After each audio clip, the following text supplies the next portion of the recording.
உடுமலையில் மக்களுடன் முதல்வர் திட்டம் அமைச்சர் கயல்விழி நேரில் ஆய்வு. மக்களுடன் முதல்வர் திட்டத்தை தமிழ்நாடு முதலமைச்சர் மு.க.ஸ்டாலின் கோவையில் இன்று தொடங்கி வைத்தார்.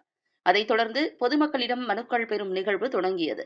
அதன்படி திருப்பூர் மாவட்டம் உடுமலை நகராட்சியில் ருத்தரப்பா நகர் ஜிடிவி திருமண மண்டபத்தில் 26, 27, 28, 29, 30, 31, 32, 33 ஆகிய வார்டுகளைச் சேர்ந்த பொதுமக்களிடம் மனுக்கள் பெறப்பட்டது.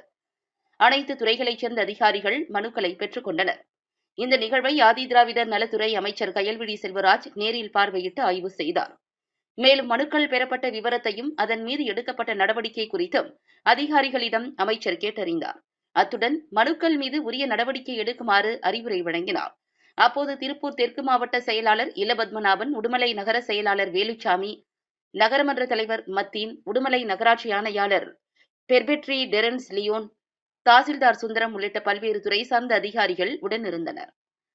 பொதுமக்கள் மனுக்கள் அளித்து குறைகளுக்கு தீர்வு காணலாம். பொதுமக்கள் அளிக்கும் மனுக்கள் மீது தொடர் நடவடிக்கை எடுக்கப்பட்டு தீர்வு காணப்படும் என்று அதிகாரிகள் தரப்பில் தெரிவிக்கப்பட்டுள்ளது.